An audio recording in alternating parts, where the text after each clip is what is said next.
Dito po ngayon, naglilinis kami po sa taas ng bahay. Dito po. Dito nakakapagod pong linisan.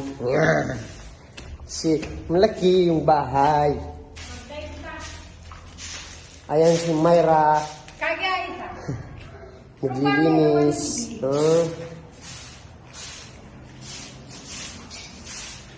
Ito ang kwarto ni Ante Areb. Malaki. Oh, ayan si Myra. Naglilinis. Isin siya din.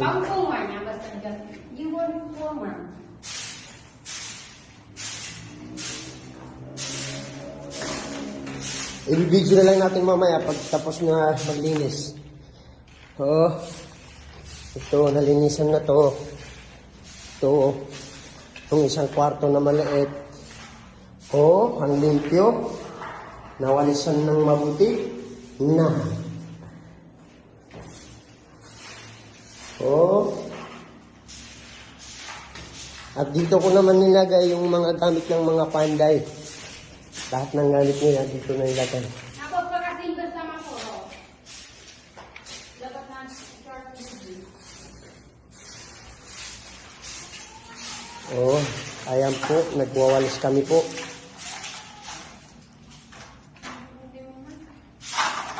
Oh, ang daming kalat.